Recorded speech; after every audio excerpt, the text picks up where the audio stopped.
बिस्मिल्लाहिर्रहमानिर्रहीम, अस्सलाम वालेकुम। मैं शाहिद सकलैन हूँ। आप मुझे मेरे यूट्यूब चैनल फेसबुक पेज पे देख रहे हैं। आज 22 अप्रैल है, बुध का दिन है। आज आपके साथ एक ओवरसीज़ भाई जो है उनका बड़ा अफसोसनाक वाक़या शेयर करना है। उनकी फ़ैमिली के सामने उनके साथ जो है बड़ा अफसोसनाक हादसा पेश आया। उनको जो है मार दिया गया वहाँ पे। ये जोहान्सबर्ग साउथ अफ्रीका में ये सब कुछ हुआ और ये वहाँ पे बिज़नेस करते थे। एक छोटी सी गलती जो उनकी वाइफ से हुई, जो चीज़ें सामने आई, वो उसका जो है इस सारे मामले का जो है वो बायस बनी।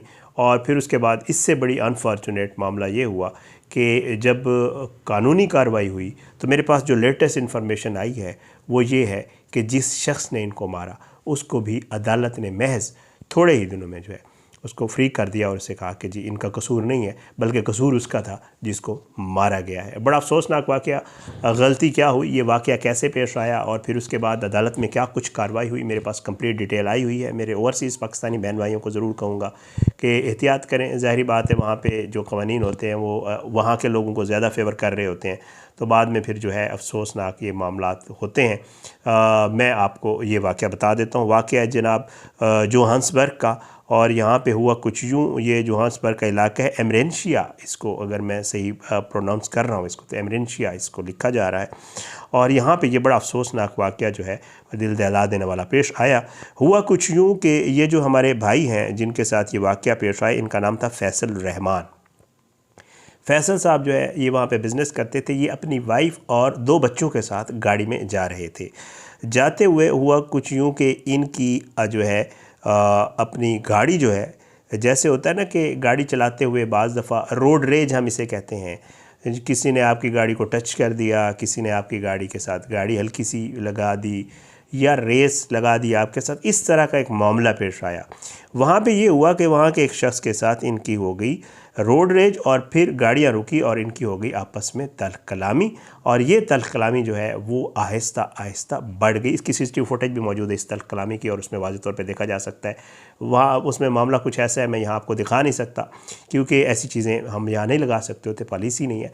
तो वो जो है फुटेज मौजूद है। उसमें ये हुआ कि जी फिर कोर्ट में भी जो बताया गया कि जब इनके आपस में तल्ख़ कलामी हुई तो इस कदर बढ़ गई कि फैसल रहमान जो है वो और वो जो दूसरा ड्राइवर था उस तरफ, उनकी आपस में जो है वो हाथापाई तक बात आ गई। जब हाथापाई तक आई तो जो फैसल की वाइफ हैं, जो मैं आपको गलती बता रहा हूँ क्या हुआ, वो गई अपनी गाड़ी में, क्योंकि वो साथ थी, फैसल के बच्चे इनके जो है वो गाड़ी में बैठे हुए थे। वहाँ से ये असला निकाल के ले आई गाड़ी से, जो इनके पास मौजूद था गाड़ी में।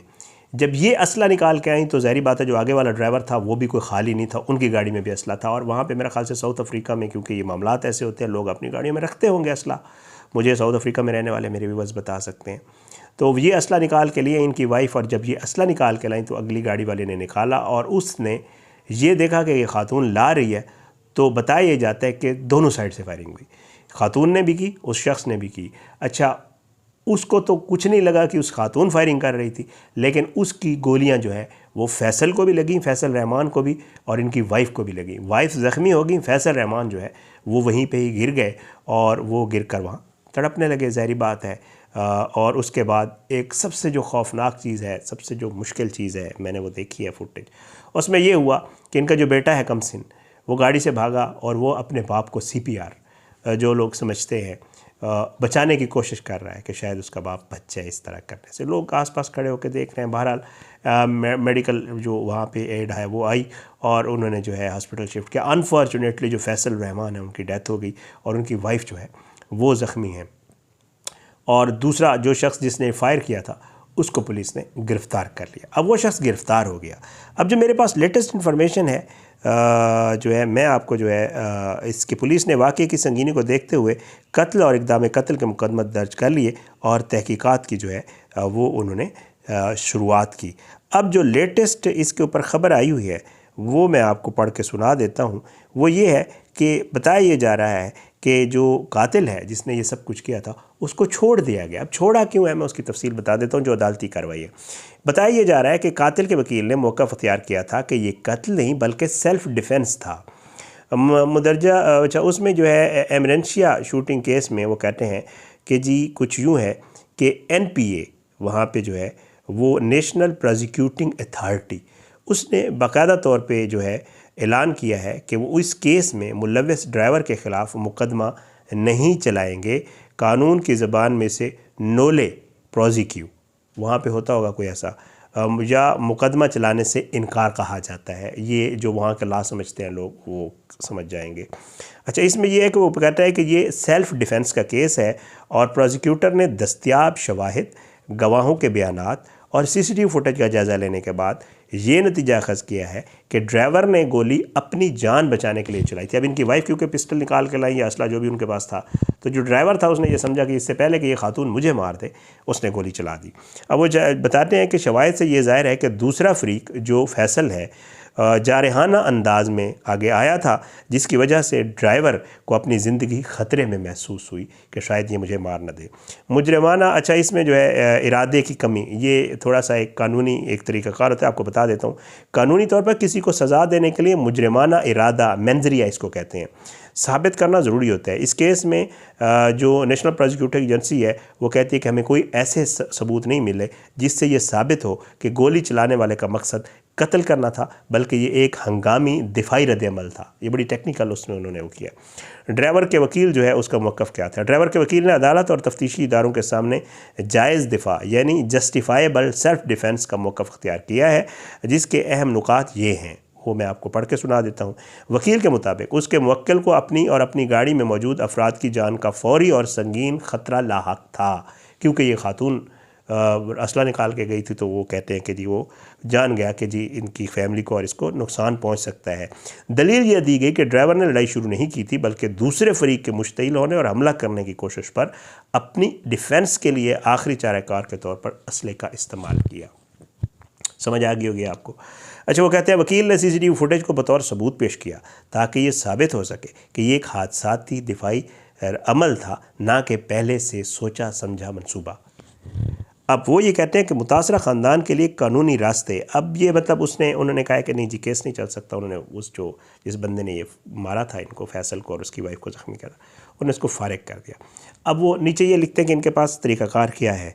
तरीक़ाकार ये है, कानूनी रास्ता, अगरचे सरकारी सतह पर केस रोक दिया गया है, लेकिन मुतासरा ख़ानदान के पास अब भी दो अहम रास्ते मौजूद हैं। फ़ैसले पर नज़रसानी की दरख्वास्त, वो NPA के आला हुकाम से इस फ़ैसले पर दोबारा गौर करने की अपील कर सकते हैं।